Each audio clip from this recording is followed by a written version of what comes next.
you to proclaim the good news. और वो हमें खुशियों से, एक अच्छी खुशी से, एक अच्छी हमारी इच्छा से भरपूर करेगा। You are anointed. That means you are sent out into this world. इसका मतलब ये है कि परमेश्वर ने हमें आशीष दिया है, तो हम वो आशीष को दुनिया को भी दे और परमेश्वर के वचन को इस दुनिया को सुनाए, प्रचार करें। With the good news that Jesus is alive. ये खुशखबरी सुनाए कि परमेश्वर यहोवा हमारा प्रभु यीशु मसीह आज भी जिंदा है। That Jesus has fixed the separation that was between us and God. ये है कि परमेश्वर यीशु मसीह मुर्दों में से जिलाया गया। That God Himself sent His only Son. परमेश्वर ने अपने इकलौते पुत्र को हमारे लिए कुर्बान किया, हमारे इस धरती पर भेजा To save us so that we can have life eternal. हमें बचाने के लिए, ताकि हम जीवन पाए, हम शिफा पाए। And there is people out there that doesn't know this.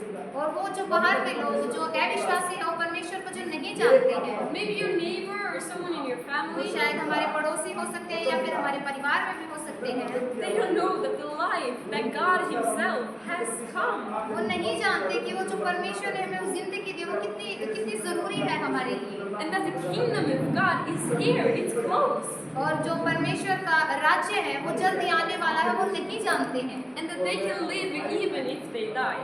और वो अभी भी उस पाप में जीवन में जी रहे हैं। So He has anointed you to proclaim the good news. तो वो हमें एक आशीषों से, हमें अच्छी आशीषों से, खुशियों से भरपूर करेगा। And you're doing this with the Spirit of the Lord that is upon you.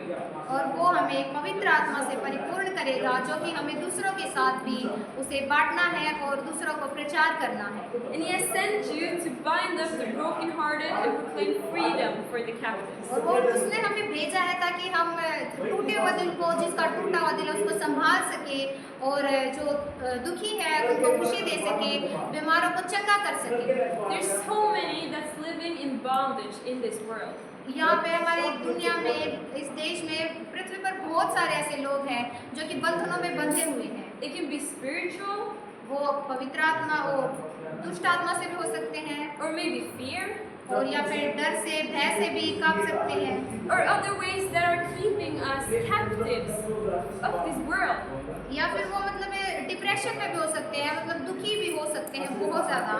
But we know that when Jesus entered this world, He gave us freedom from that. पर हमें पता है कि यीशु मसीह हमारी इस धरती पर आए और वो हमें शिफा दे के गए और हमें आज़ादी दे के गए हैं। That means that we don't no longer have to live in those bondages. तो हमें उसी जीवन में, उसी पाप में जीवन में नहीं जीना चाहिए। जो परमेश्वर ने हमें आज़ादी दी है वो हमें अपनानी चाहिए।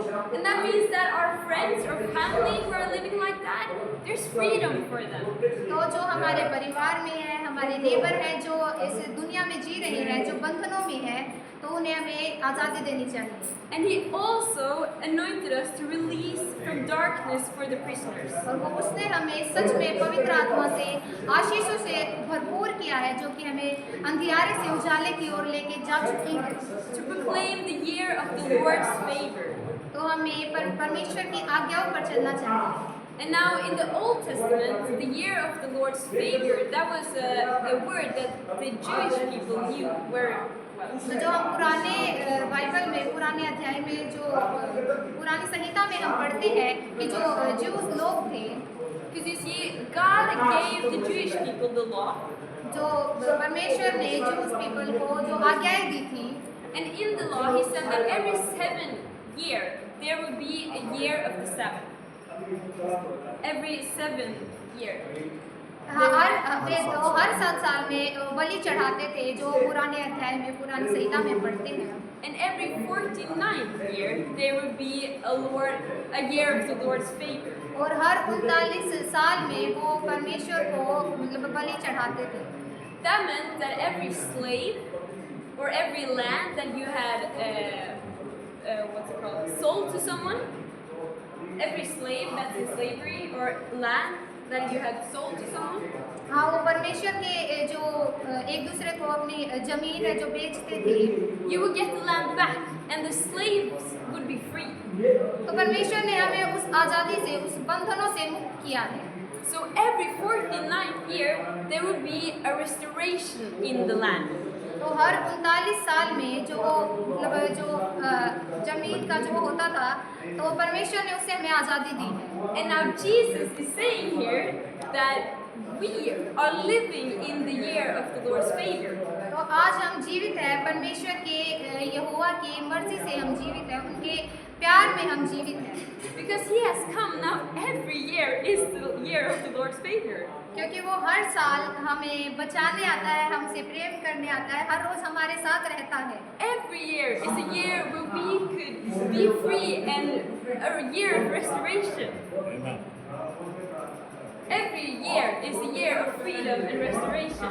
हर साल हमें आज़ादी मिलती है, हम रोज आज़ादी पाते हैं, परमेश्वर ने हमें आज़ादी दी है। Because the Spirit of the Lord is upon us.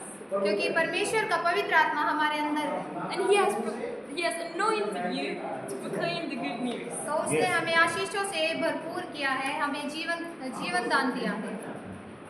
And I know that you know this because I hear all the testimonies of people who was living in brokenness and who is being healed. तो मैं जानती हूँ आप लोग ये जानते हैं, क्योंकि परमेश्वर ने आप सबके जीवन में गवाहियाँ दी हैं कि आप पहले कैसे थे और आज परमेश्वर ने कितनी आशीषों से भरपूर किया है। So I just want to encourage you to keep on going, तो मैं ये चाहती हूँ कि आप ऐसे ही परमेश्वर के कार्यों में चलते रहें, to keep on having your eyes locked on Jesus.